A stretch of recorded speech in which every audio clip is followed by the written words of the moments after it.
Hello students. Third chapter current electricity से most important question लेते हैं बच्चों, सीबीएसई आईएससी और सभी बोर्ड्स के लिए। तो बच्चों अच्छे से यहाँ पर आप वीडियो को पॉज कीजिए और क्वेश्चन को अच्छे से पढ़ लीजिए। बच्चों यहाँ पर क्या दिया हुआ है, एक पोटेंशियोमीटर गिवन है जिसकी वायर है बच्चों ए बी, उसकी लेंथ है 5 मीटर यानी 500 सेंटीमीटर, और इस वायर से एक 5 वोल्ट की ईएमएफ की एक सेल यहाँ पर कनेक्टेड है वाया अ की, राइट। सो यहाँ पर दिया हुआ है कि भाई टू प्राइमरी सेल्स हैं जिनकी ईएमएफ है E1 और E2। ओके स्टूडेंट्स, उनको हमें ज्वाइन कराना है इस पोटेंशियोमीटर वायर से, राइट। एक बार हम उसकी जो पोलैरिटी है दोनों की सेम पोलैरिटी रखेंगे, एक बार अपोजिट पोलैरिटी रखेंगे। ओके स्टूडेंट्स, जो कॉम्बिनेशन है प्राइमरी सेल्स का उसको हमने कनेक्ट किया है via galvanometer and a jockey. Okay. So students, जैसा कि यहाँ पर डायग्राम में हमें दिया हुआ है, राइट। तो एक बार अगर हम दोनों सेल्स को सेम पोलैरिटी में कनेक्ट करते हैं, इसका मतलब है कि देखिए यहाँ पर सेल्स की एक पॉजिटिव टर्मिनल होता है, एक नेगेटिव होता है। सिमिलरली दूसरी सेल का एक पॉजिटिव और दूसरी सेल का एक नेगेटिव होता है। तो अगर हमने एक सेल का नेगेटिव दूसरे सेल के पॉजिटिव से कनेक्ट किया हुआ है, यानी पॉजिटिव नेगेटिव, इस तरीके से हमने आपस में कनेक्ट किए हैं सेल्स, तो इसका मतलब वो सेम पोलैरिटी में है कॉम्बिनेशन, राइट। ओके स्टूडेंट्स, तो जब हमने सेम पोलैरिटी में उनको कनेक्ट किया और पैरेलल में लगाया पोटेंशियोमीटर वायर के, सो एसी वायर जो है, एसी वायर का जो पोर्शन है, यानी जो ए बी टोटल वायर है उसका जो एसी पोर्शन है, एसी पोर्शन की जो लेंथ है 350 सेंटीमीटर है। और 350 सेंटीमीटर के अक्रॉस पैरेलल में हमने E1 E2 को सेम पोलैरिटी कॉम्बिनेशन में पैरेलल में कनेक्ट किया, तो गैल्वेनोमीटर में नल डिफ्लेक्शन मिला। स्टूडेंट्स ध्यान से समझेंगे, यहाँ पर नल डिफ्लेक्शन का मतलब है कि गैल्वेनोमीटर से कोई करंट पास नहीं कर रहा है। तो इसका मतलब 350 सेंटीमीटर की लेंथ पर ये E1 E2 in such a combination balance हुई है, राइट। सो बैलेंसिंग लेंथ है यहाँ पर 350 सेंटीमीटर, राइट। अगर हम अपोजिट पोलैरिटी में कनेक्ट करते हैं स्टूडेंट्स, यानी एक सेल का नेगेटिव दूसरे सेल के नेगेटिव से कनेक्ट कर देते हैं स्टूडेंट्स, अगर हम एक सेल का नेगेटिव दूसरे सेल के नेगेटिव से कनेक्ट करते हैं, राइट। देखिए यहाँ पर जैसे नेगेटिव नेगेटिव और ये हो गए पॉजिटिव पॉजिटिव, तो इसको बोलते हैं बच्चों अपोजिट पोलैरिटी में हमने इन सेल्स को, प्राइमरी सेल्स को कनेक्ट किया हुआ है, यानी जो कॉम्बिनेशन है वो अपोजिट पोलैरिटी कॉम्बिनेशन है। इस केस में अगर हम देखें यहाँ पर जो नेट अब इक्विवेलेंट ईएमएफ बनती है बच्चों, वो बनती है E1 minus E2। Okay students, यहाँ पर जो नेट ईएमएफ बनती है दोनों की, वो बनती है E1 माइनस E2, यानी हमने माना है कि E1 जो है वो ज़्यादा है, E2 जो है वो कम है, राइट स्टूडेंट्स। इससे पहले वाले कॉम्बिनेशन में जहाँ पर हमने नेगेटिव पॉजिटिव कनेक्ट किए हैं दोनों सेल्स के, यहाँ पर जो नेट ईएमएफ बनती है बच्चों इस कॉम्बिनेशन की, स्टूडेंट्स वो क्या बनेगी यहाँ पर, जब हमने पॉजिटिव नेगेटिव यानी एक सेल का नेगेटिव दूसरे सेल के पॉजिटिव से कनेक्ट किया है, तो नेट ईएमएफ बनती है बच्चों E1 प्लस E2, यानी यहाँ पर दोनों की ईएमएफ ऐड हो जाती है। स्टूडेंट्स ध्यान से समझेंगे। तो यहाँ पर हमने समझा कि सेम पोलैरिटी अपोजिट पोलैरिटी में कनेक्ट करने से नेट ईएमएफ किस तरीके से ऑब्टेन होती है। तो यहाँ पर जब हमने नेगेटिव नेगेटिव कनेक्ट किया तो नेट ईएमएफ बनी बच्चों यहाँ पर E1 माइनस E2 और बैलेंस हुआ 50 सेंटीमीटर पर, यानी इस बार हमें जो नल डिफ्लेक्शन मिला वो 50 सेंटीमीटर पर मिला, राइट। सो जो बैलेंसिंग लेंथ है वो कम हो गई है, क्योंकि जो ईएमएफ है बच्चों वो भी कम हो गई है। देखिए E1 माइनस E2 हो गया है, पहले एडिशन हो रहा था, सब्ट्रैक्शन हो रहा है।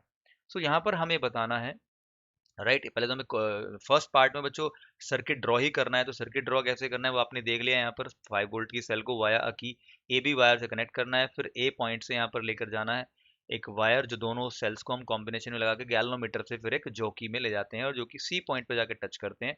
और सी पॉइंट और ए पॉइंट जो है वो दोनों के बीच की दूरी है बैलेंसिंग लेंथ, राइट। सो बैलेंसिंग लेंथ ज़्यादा होती है अगर हम सेम पोलैरिटी में सेल्स को कंबाइन करते हैं, राइट। और अगर हम सेल्स का कॉम्बिनेशन करते हैं अपोजिट पोलैरिटी में, तो बैलेंसिंग लेंथ कम आती है स्टूडेंट्स। तो यहाँ पर हमें बताना है सेकंड पार्ट में कि दोनों सेल्स की ईएमएफ की वैल्यू क्या है, राइट। अगर हम सेम पोलैरिटी में उनको कनेक्ट करते हैं तो बैलेंसिंग लेंथ है 350 सेंटीमीटर, अगर अपोजिट पोलैरिटी में उनको कॉम्बिनेशन में कनेक्ट करते हैं तो बैलेंसिंग लेंथ है 50 सेंटीमीटर। तो हमें बताना है यहाँ पर दोनों की वैल्यूज, ईएमएफ यानी E1 और E2 की वैल्यूज हमें यहाँ पर बतानी है। तो इसके लिए बच्चों सबसे पहले हमें यहाँ पर बताना है पोटेंशियल ग्रेडियंट। कि इस पोटेंशियोमीटर में अभी फिलहाल पोटेंशियल पोटेंशियल ग्रेडियंट क्या है स्टूडेंट।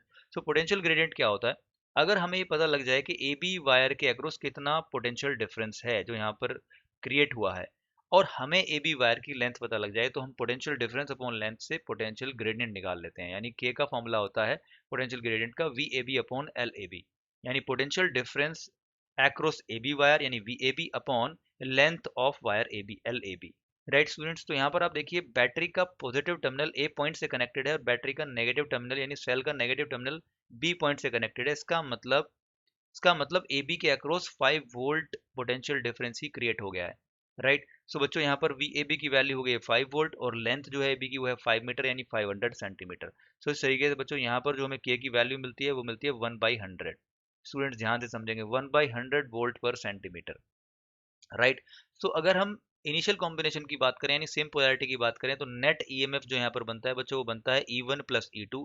ओके, और ये अगर बैलेंस हुआ है 350 सेंटीमीटर पर यानी जो पोटेंशियल डिफरेंस है AC के अक्रॉस उसी के इक्वल होगा E1 plus E2।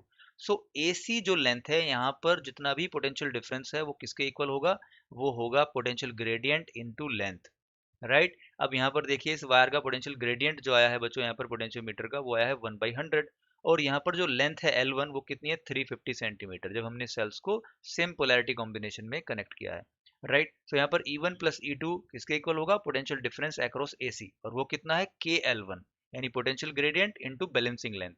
Student similarly अगर हम सेल्स को अपोजिट पोलैरिटी में कनेक्ट करते हैं तो बैलेंसिंग लेंथ है 50 सेंटीमीटर, पोटेंशियल ग्रेडियंट है 1/100। सो यहाँ पर होने वाला है E1 माइनस E2 क्योंकि यहाँ पर जो कॉम्बिनेशन है उसके अकॉर्डिंग नेट EMF की जो वैल्यू आती है वो आती है E1 माइनस E2 और ये होगा KL2 यानी K तो सेम ही है 1/100 लेकिन L2 यहाँ पर हो जाता है 50 सेंटीमीटर। सो दोनों में हम दोनों जो इक्वेशन है यहाँ पर इन दोनों में हम वैल्यू रखेंगे, K की रखेंगे 1/100 और L1 की रखेंगे 350। सिमिलरली सेकंड केस में L2 हो जाता है 50 सेंटीमीटर और K की वैल्यू सेम है बच्चों 1/100। इनको दोनों को हम सॉल्व करते हैं तो E1 प्लस E2 मिलता है 3.5 और E1 माइनस E2 मिलता है 0.5। बच्चों इसका मतलब हमें यहाँ पर दो इक्वेशंस मिल गई हैं, E1 plus E2 equals to 3.5 and E1 minus E2 equals to 0.5। इन दोनों इक्वेशंस को बच्चों हम सॉल्व कर लेते हैं। सॉल्व करते हैं तो यहाँ पर देखिए स्टूडेंट्स E2 कैंसिल हो जाएगा, राइट। तो हमें यहाँ पर मिलेगा बच्चों 2E1 equals to 4।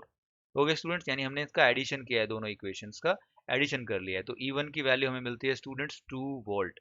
ओके, अब देखिए इस E1 को हमें जो वैल्यू मिली है 2 वोल्ट इसको हम किसी भी एक इक्वेशन में अगर रख देते हैं तो हमें E2 की वैल्यू मिल जाती है। स्टूडेंट E2 की वैल्यू हमें मिलेगी 1.5 volt. So this is how we find the values of EMFs of two sales.